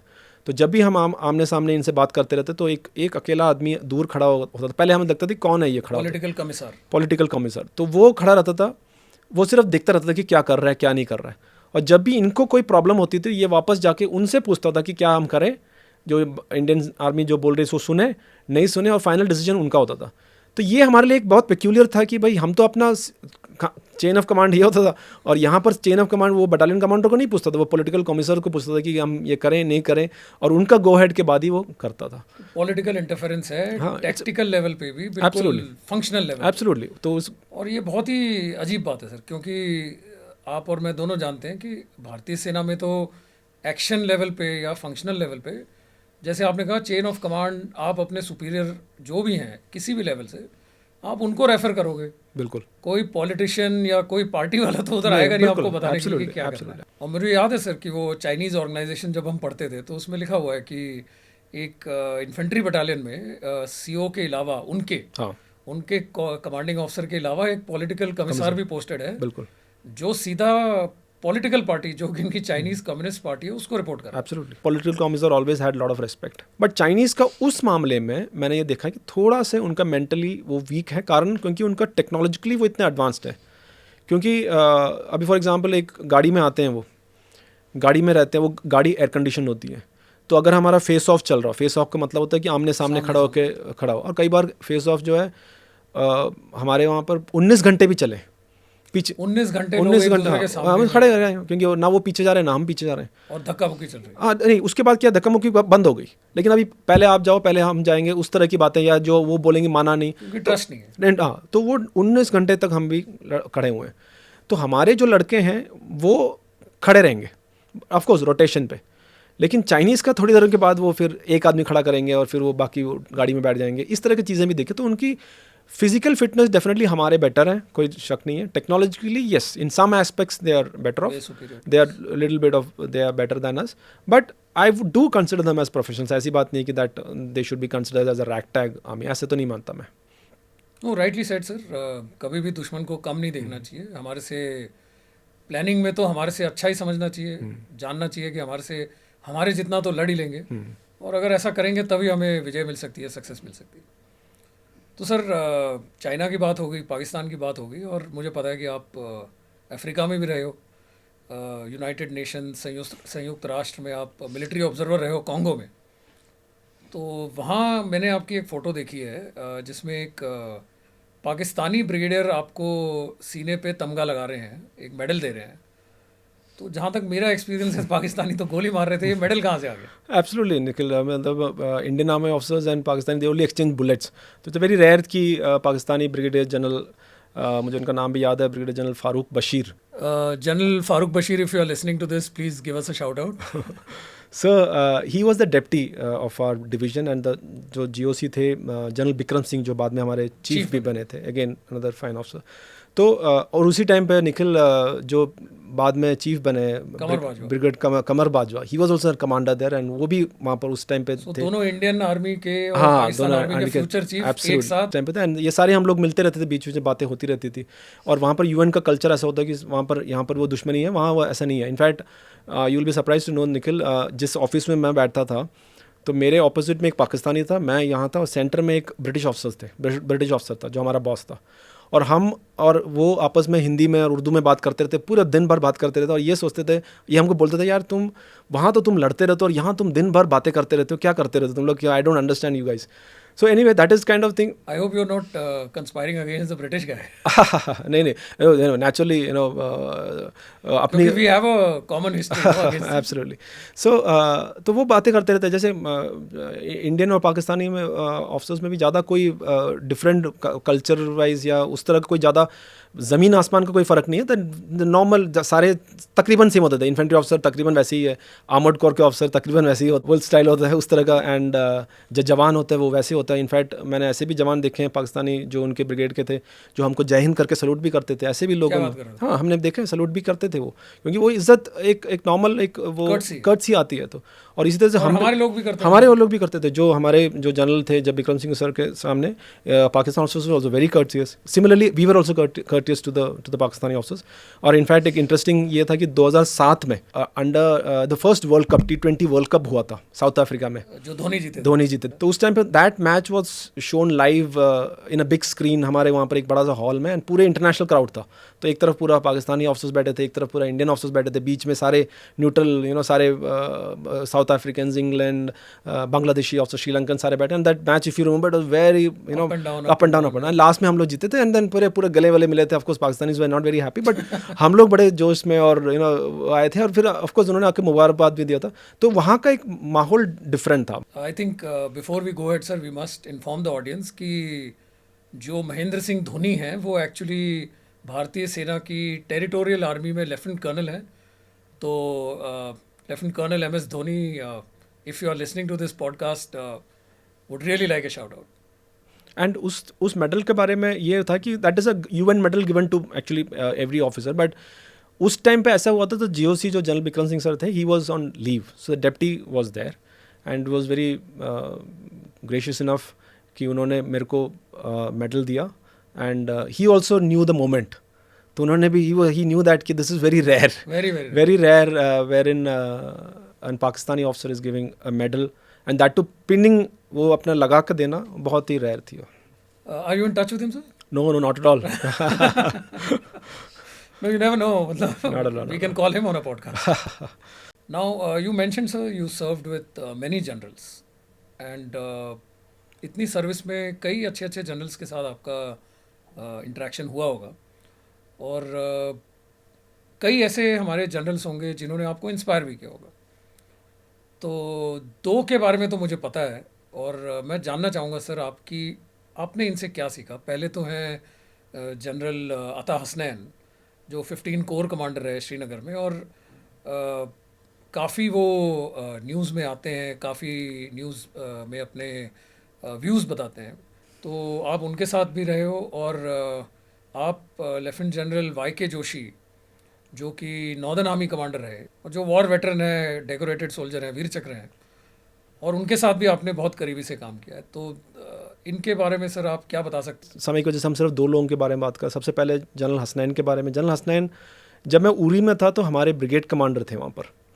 तो जब तब मैं मेजर था तो सर ब्रिगेडियर था, and he was the brigade commander वहाँ पर। तो तब से मैंने उनका एक सबसे चीज़ जो देखा है कि एक ह्यूमन एंगल होता है, एक ह्यूमन टच। मतलब थरो प्रोफेशनल तो थे ही वो, मतलब प्रोफेशन के बारे में तो उनको कोई टच नहीं कर सकता था, लेकिन जो एक ह्यूमन एंगल होता है। एक छोटी सी एग्जांपल देता हूँ कि आपने कोई पेपर लिखा, एज ए यंग ऑफिसर आपने कोई पेपर लिखा। दर्शकगणों के लिए ये एक नॉर्मल मिलिट्री बातें हैं कि पेपर लिखा, इसका मतलब ये नहीं है कि हम अखबार लिख रहे हैं। किसी भी एक सब्जेक्ट को रिसर्च करके उसके बारे में अपना नज़रिया एक कागज़ पे लिख के उतारना, और फिर आप जो लिखते हो इसके ऊपर आपने रिसर्च किया है, सोच विचार किया है, आपने एक लॉजिक बांधा है, और उस लॉजिक से आपने उस अपने एक नज़रिए को आगे दिखाया है। और आप जब ऐसा पेपर लिखते हो तो वो आप अपने सीनियर को देते हो, और अमूमन सीनियर उसमें कुछ करेक्शन करेंगे या अपना कुछ एडिशन करेंगे, और ये चेन में ऊपर आपके सीनियर से उनके सीनियर आगे तक जाता रहता है। और ऐसे ही पेपर्स अमूमन आर्मी ऑफिसर लिखते रहते हैं इंटरनल कंजम्पशन के लिए, और इन्हीं पेपर्स से आगे के नए नए प्लान्स बनते हैं। और जो हमारे वॉर फाइटिंग प्लान है, जो हमारे टैक्टिकल प्लान है, लड़ाई लड़ने के तरीके हैं, उनको दिन दो दिन बेटर कर सके और अच्छी तरह से कर सके। पेपर लिख के तो आपने देखा है कि कितने सारे पेपर लिखते हैं, कहाँ कहाँ पहुँचते हैं। तो जनरल हसनैन का ये था कि अगर उनको पेपर अच्छा लगा तो वो एक छोटा सा गिफ्ट आपको देंगे, एक पेन।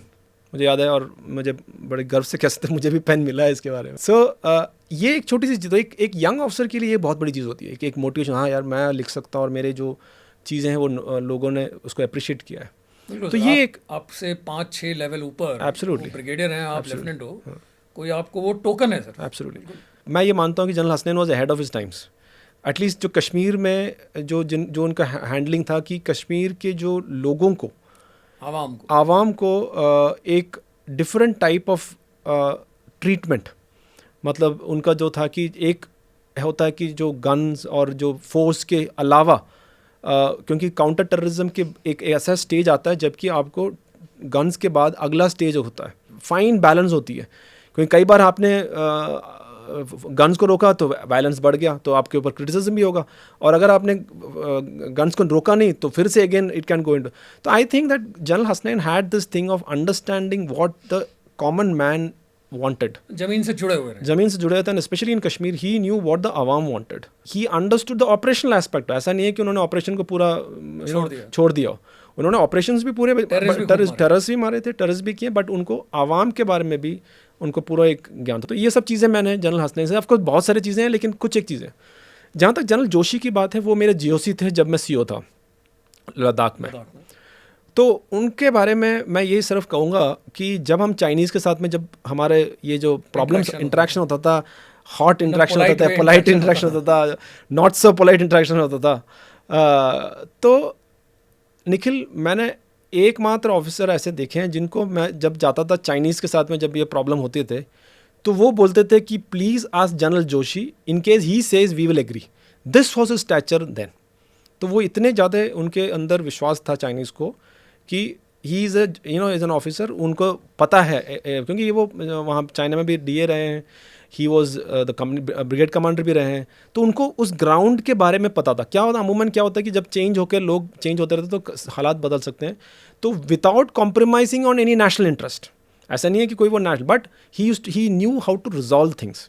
जैसे मैंने कहा चाइनीज़ के साथ में हैंडल करना होता है, एक बातें करना, ऐसा नहीं है कि हम पीछे हट गए ऐसे, बट एक हैंडल करना, उनको किस तरह से बातें, सबसे उनका एडवांटेज था कि उनको लैंग्वेज पता था, तो लैंग्वेज से वजह से चाइनीज़ जानते थे, वो फाइन सोल्जर जिस तरह से होता है कि 1 इंच हम पीछे नहीं हटेंगे लेकिन आपको पूरी इज्जत से बात करेंगे, तो वो चाइनीज़ को वो उनको मानते थे कि अगर जनरल जोशी ने बोला है तो सही बोला होगा। Maintaining composer when things can go wrong, probably basically मुझे लगता है क्योंकि वो एक इन्फेंट्री ऑफिसर थे और उन्होंने कारगिल जैसा युद्ध देखा है और जीता है, तो उन्होंने चाहे कितना भी बड़ा प्रॉब्लम हो चाइनीज़ के साथ में, वो कभी भी वो नर्वस या कभी भी उस तरह से नहीं होते थे। He used to handle things very very calm, धैर्य था। सर अभी चाइनीज़ पे ही बात कर रहे हैं तो एक 2 सवाल थे मेरे पास। एक ऐसा परसेप्शन है लोगों में अमूमन, चाइना ज़रूर हमारे से बड़ा देश है, बहुत बड़ी इकॉनमी है, फ़ौज उनकी ज़्यादा टेक्निकली साउंड है, टेक्नोलॉजिकली साउंड है, तो एक परसेप्शन है कि वो ज़्यादा हमारे को डोमिनेट करते हैं या बुली करने की कोशिश करते हैं, तो ऐसा है क्या? मैं सिर्फ ये कहूँगा निखिल, देखो हमारे जैसे बटालियन था और मेरे जैसे, मैं ये नहीं बोलता कि सिर्फ राजपूत बटालियन है, ऐसा सारे इन्फेंट्री बटालियन एक जैसे होते हैं।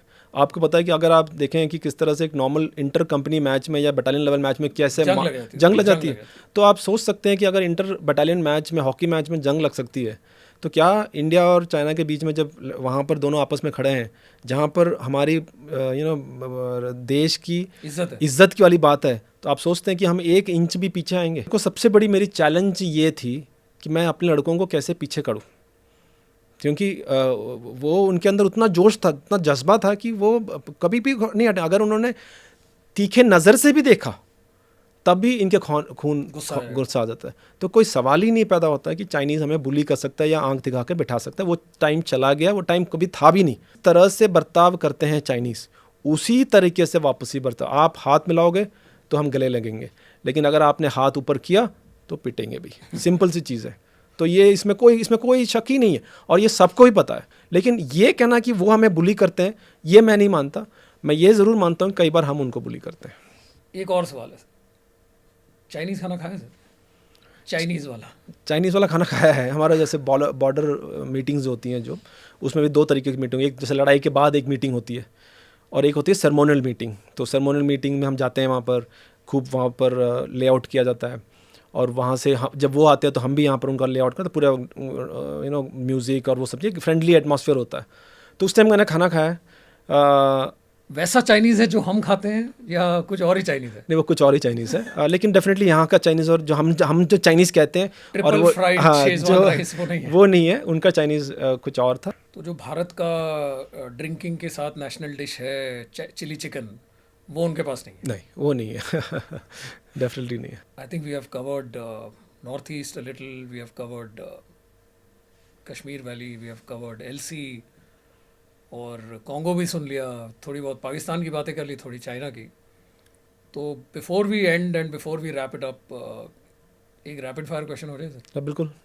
What's your happiest memory of fauji life? On 14th January 2014 when I took over my battalion as a CO, commanding officer. Old time फौजी लोग बोलते हैं कि your ultimate aim or goal or dream should be to command your own battalion. The reason is that you can directly influence so many lives, is incredible. What was your biggest regret being in Fauj?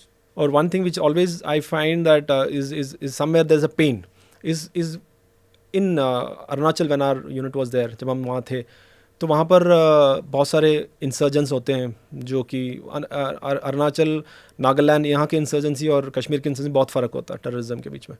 तो वहाँ पर एक insurgent था जो कि number 2 rank पे था उस एरिया का, अरुणाचल प्रदेश का। तो उनको हमसे बात होती रहती थी बीच बीच में।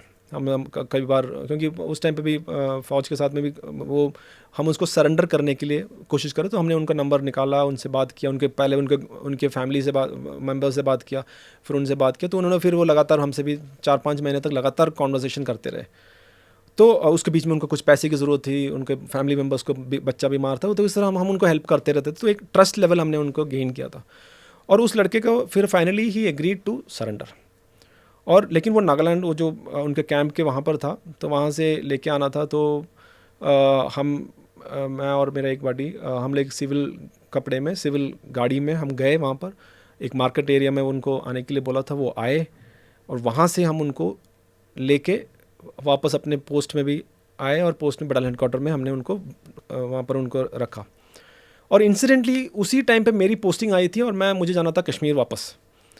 तो मेरे को 2 या 3 दिन के बाद जाना, तो मैंने उनके लिए मुझे मालूम था कि अगर वहाँ रहेंगे तो वो सेफ़ नहीं रहेंगे, तो मैंने उनको मेरे एक कमांडिंग ऑफिसर थे उनसे बात किया साउथ के एक शहर में कि उनको लेकर जाने के लिए और वहाँ रुक के वहाँ उनको रिहैबिलिटेट करने के लिए। तो सीओ जो मेरे पुराने सीओ तो उन्होंने एग्री भी किया था उनको, और वहाँ पर उनको नौकरी और सब चीज़ों करके उनको सेटल करने का भी प्लान था।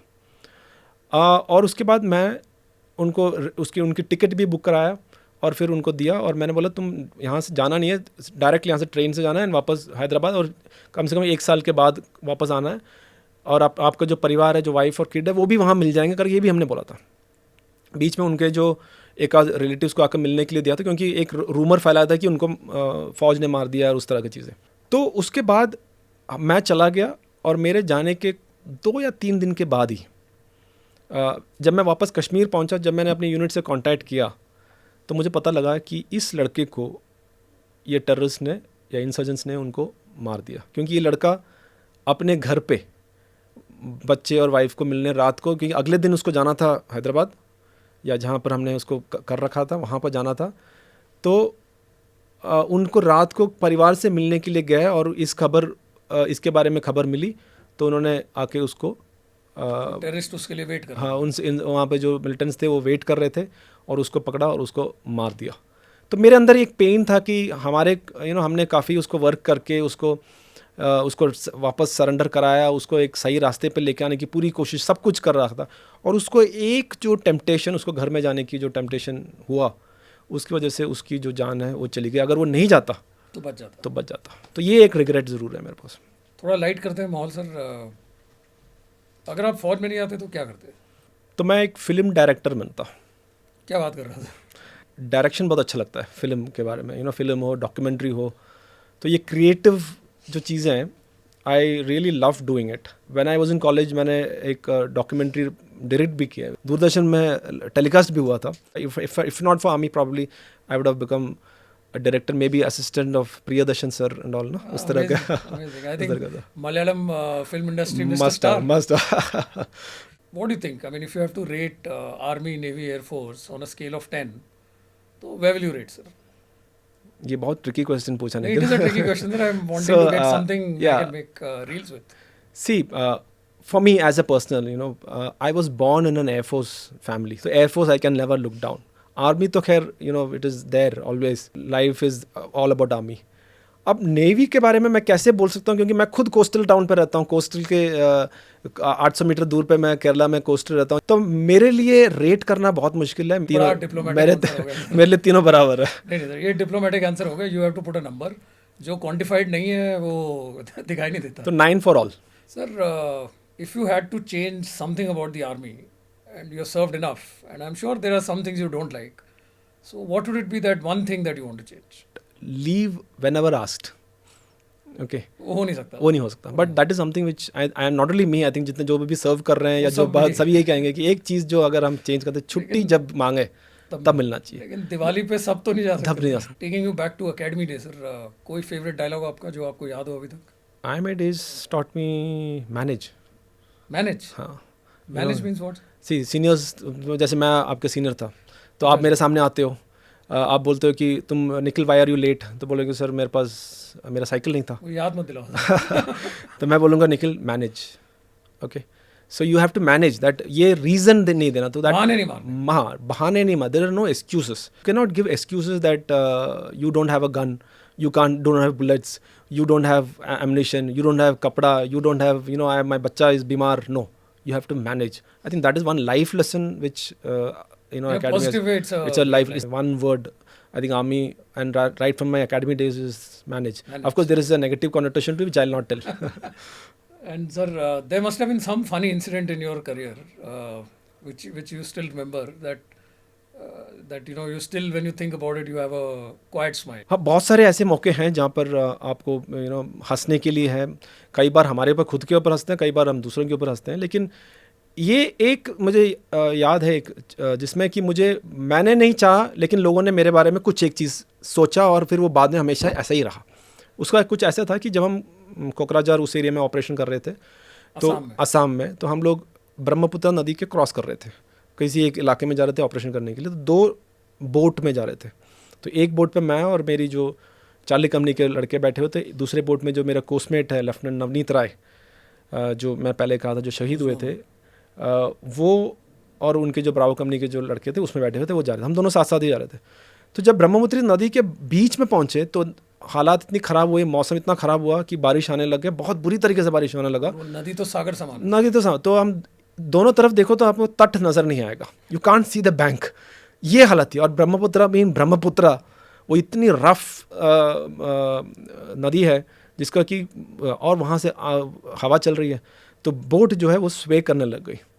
और जितने भी मेरे लड़के थे उन्होंने सब ने, और जो सिविलियन जो चला रहा था वो उसके ऊपर बैठ गया कि अब मैं कूदना ही कूदना है। और जितने भी फौजी जो थे उन्होंने सब ने अपना जूते वूते खोले, पूरा टाइट हुई करके अभी वेट कर रहे थे जूते खोल के कि ताकि वो। तो मैं जिस तरह से अभी बैठा था, मैं वैसे के वैसे बैठा था और अपने हथियार लेके मैं बैठा हुआ था, बिल्कुल मेरे में कोई चेंज नहीं था, कोई हरकत नहीं। तो अब लड़कों ने सारे देखा कि यार इतनी ज़्यादा आंधी तूफान आया है और साहब देखो कितने आराम से बैठे हुए हैं, ना जूते खोल रहे हैं ना कुछ कर रहे हैं, बैठे हुए हैं। तो ये चलता रहा, और भगवान की कृपा अगेन कि हम सडनली एक वो जो फ्लोटिंग आइलैंड टाइप कुछ होता है उस तरह से वहाँ पर आकर रुके, और वहाँ हम उतर गए और वेट करते रहे हम जब तक ये मौसम ख़राब हो और ठीक हो, और हम वापस आने लग गए। अब आप लोग जो फौजी जो लोग थे वो सोचेंगे कि यार कि साहब तो बड़े डेयरिंग आदमी हैं कि उन्होंने बिल्कुल ही नहीं खोला। अब उनको नहीं पता निखिल कि मैं एकेडमी में डेड सिंकर था, हाँ, जहाँ पर डालोगे तो वहीं डूब जाऊंगा। तो मेरे को जूते खोलने की कोई ज़रूरत ही नहीं है, क्योंकि मैं जूते खोलूंगा तो कहीं नहीं पहुँच सकता। मुझे पता था कि मैं नहीं, कुछ नहीं कर सकता, मैं तो मतलब किसी के कंधे पे बैठ के भी मैं वहाँ पहुँच नहीं सकता। तो ये हालत थी हमारी। वो टेस्ट पास होने के लिए हमने स्विमिंग क्लियर किया था। What's your favourite drink sir? You're asking a teetotaler was a favorite drink. मेरे फेवरेट ड्रिंक इस तरह से पूछोगे तो मैं बोलूँगा कि राजपूत की एक खड़ी चाय होती है। खड़ी चाय? हाँ, क्या खड़े करते हैं उसमें इतनी चीनी मिलाते हैं कि चम्मच अगर आप खड़ा करोगे तो चम्मच खड़ा रहेगा, तो इसे खड़ी चाय बोलते हैं। तो राजपूत की खड़ी चाय is my favourite drink. I think मैं of all the people I know you must be the only one being a Mallu who neither drinks like a fish nor swims like a fish. Absolutely. तो sir before we close, last सवाल आपके लिए। आपने IMA में training की, काफ़ी आप tough senior होते थे। What is that you should never do in IMA? एक कोई कैडेट है, this is your last question sir, एक कोई कैडेट है उसको आप सीख दोगे कि IMA में ऐसी कौन सी चीज़ है जो कभी नहीं करनी चाहिए? वही सीख निखिल कि घोड़े के पीछे खड़ा नहीं होना चाहिए, यही चीज़ है। IMA में कभी भी सीनियर्स के सामने मत आके खड़ा हो, दैट्स इट। कोई कैडेट जा रहा है तो try to avoid both being behind the horse and in front of a senior. Thank you so much sir, thank you so much. हमारे जो दर्शक हैं उनके लिए भी थैंक यू, हमें देखने के लिए, हमें सुनने के लिए। मैं आशा करता हूँ आप सबको बहुत मज़ा आया होगा। आपको ऐसी कई चीज़ें देखने को मिली होंगी, जो सुनने को मिली होंगी, जो आपने आज तक ना कभी सुनी। और हमारे साथ जुड़े रहिए, हमारे साथ बने रहिए, लाइक और सब्सक्राइब कीजिए। ये पॉडकास्ट का सिलसिला जारी रहेगा। अगले हफ्ते इसी पॉडकास्ट पर आप एक नई पर्सनैलिटी से मिलेंगे। तब तक के लिए शुक्रिया, थैंक यू, जय Hind. Sir thank you for being with us, thank you for sharing your stories, thank you for sharing your stories with the listeners, जिनको आज एक बड़ा ही नया, अनोखा, इंटरेस्टिंग पर्सपेक्टिव देखने को मिला। बहुत बहुत धन्यवाद। Thank you, Nikhil. It was a fantastic experience sharing all those memories with you, and especially with you because we know each other for such a long time. And I wish conversation with Colonel all the very best. Thank you, sir. And I'm sure जो आम जनता है या जो फौज से इतना ज़्यादा वाकिफ़ नहीं है, उनको डेफिनेटली फ़ौज के एक वर्किंग कल्चर, जो थिंकिंग है, जो प्रोसेस है, जो ऑपरेशंस, उनके बारे में एक डिफरेंट पर्सपेक्टिव इस शो से मिलेगा। Wish you all the best Nikhil. Thank you so much sir. Thank you, जय हिंद।